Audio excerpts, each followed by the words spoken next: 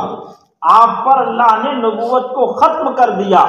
حضور کے بعد جو کسی کو نبی مانے وہ ٹوپی والا بھی ہو، داڑھی والا بھی ہو اور ٹخنے سے اوپر پاجامہ بھی پہنتا ہو، لنگی بھی پہنتا ہو، لیکن یہ کہتا ہو کہ مرزا غلام احمد قادیانی یا کوئی بھی اس طریقے کا گمراہ کن انسان بھی نبی ہو سکتا ہے، نبی ہے تو وہ آدمی کافر ہے، مسلمان. وہاں قادیانیوں کا بڑا زور تھا اور یہ ہمارے اہل سنت والجماعت کے لوگ بڑی کم تعداد ہیں. حضرت وہاں گئے تو ان لوگوں نے لفافہ پیش کیا، لفافہ، اور کہا کہ حضور آپ آ گئے، اچھی بات ہے، یہ آپ کا نذرانہ ہے اور آپ واپس چلے جائیے، ہم کو تقریر نہیں کرانا. تو بولے کیوں؟ تو کہا کہ ہم لوگ کمزور ہیں، کم تعداد میں ہیں، آپ تو تقریر کر کے چلے جائیں گے لیکن بعد میں یہ مردود قادیانی ہم کو پریشان کریں گے، ہم لوگوں کو.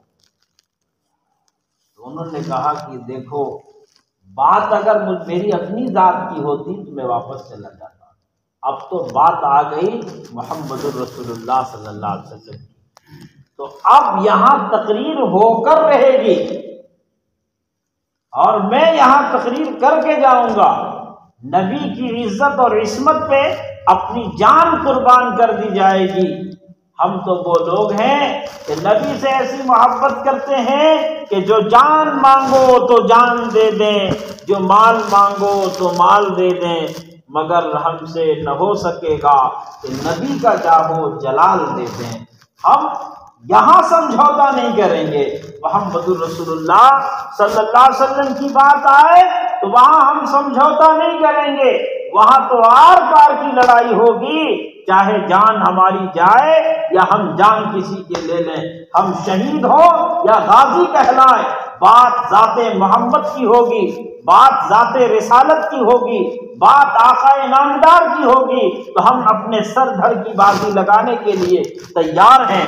چنانچہ ان لوگوں سے جب کہا گیا تو وہ بھی متاثر ہوئے، تو حضرت نے فرمایا کہ کوئی ایسا آدمی بتاؤ کہ جو آدمی بہت بڑا گنڈا ہو، جس سے لوگ ڈرتے ہوں۔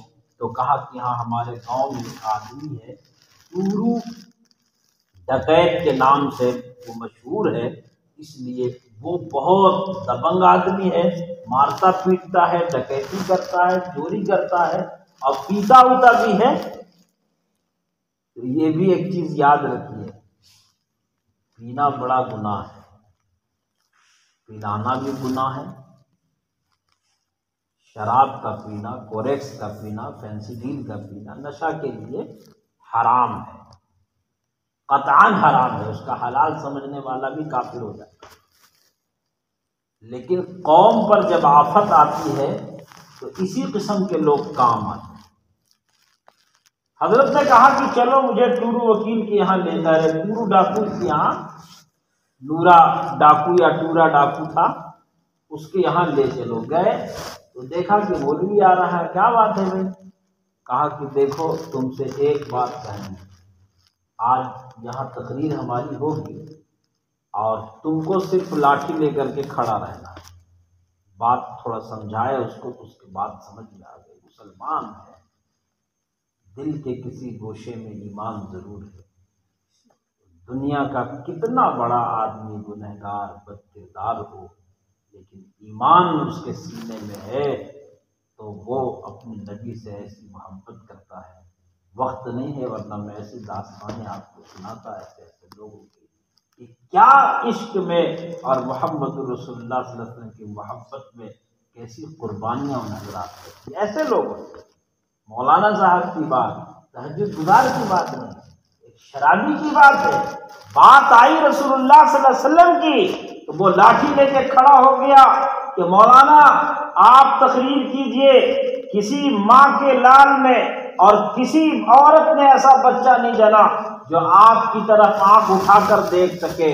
3 گھنٹے 4 گھنٹے تک مولانا کا بیان ہوا اور یہ آدمی کھڑا ہو کر کے لاٹھی لے کر کے اور ان کی حفاظت کر رہا تھا۔ جانتے ہیں اس حفاظت کے بدلے میں اللہ نے کیا دیا ان کو؟ سبحان اللہ، سبحان اللہ۔ میرا رب کیسے نوازتا ہے، کیسے نوازتا ہے۔ ایک کاغذ کا ٹکڑا اٹھا کر کے بشر حافی نے رکھ دیا اوپر، شراب چلانے والا، شراب کا بھٹا چلانے والا، شراب کا دور چلانے والا، شراب کی دکانیں اور فیکٹری چلانے والا، وہ بشر، اس کے پاس رات کے وقت میں ایک آدمی آیا، دروازہ کھٹکھٹایا، کون؟ تو کہا کہ بشر سے ملنا ہے۔ کون ہے؟ تو اس نے کہا کہ دیکھو اس وقت تو دکان بند ہو گئی ہے، اب پینا ہے تو کل آ جانا۔ نوکر سب چلے گئے۔ کہا کہ سنو میں تمہارا شراب لینے کے لیے نہیں آیا، میں ایک خوشخبری دینے آیا ہوں، میں اللہ کی طرف سے بھیجا ہوا ایک فرشتہ ہوں، میں اللہ کی طرف سے آیا ہوں، فرشتہ ہوں اور تمہیں یہ بشارت دینے کے لیے آیا ہوں کہ اللہ تعالیٰ نے تم کو کہا ہے کہ بشر نے میرے نام کی عظمت کو بلند کیا، میرے نام کا احترام کیا، میں اس کا احترام کرتا ہوں۔ بس یہ الفاظ اس کے کان میں جانے تھے کہ اس نے کہا کہ میں اتنا بڑا گنہگار، میں ایسا خطاکار، میں ایسا سیاکار، میرا رب مجھے یہ پیغام دیتا ہے، قسم خدا کی میں اس وقت توبہ کرتا ہوں۔ شراب خانے کو آگ لگا دی اور ننگے پاؤں تھے، انہوں نے کبھی جوتا نہیں پہنا، پیر ننگے پیر رہتے تھے، اس لیے ان کا نام پڑ گیا بشر حافی رحمہ اللہ۔ بڑے اللہ والے ہو گئے۔ اللہ تعالیٰ نے معمولی سی باتوں میں کیسی تبدیلی ہو جاتی ہے۔ یہ ڈاکو جو رات بھر مولانا کی حفاظت کر رہا تھا، اب ایک دن مولانا نے کہا کہ میرے پاس جب آیا تو میں پہچانا نہیں، وہ ماشاءاللہ داڑھی اور سر پہ پگڑی اور لباس ایسا جیسے کوئی بڑے مولانا صاحب ہوں، شیخ الحدیث ہوں۔ آیا، سلام کیا، کہا کہ مولانا مجھے آپ نے پہچانا؟ اس نے کہا کہ نہیں میں تو نہیں پہچانا۔ کہا کہ میں وہی ڈاکو ہوں جس نے آپ کی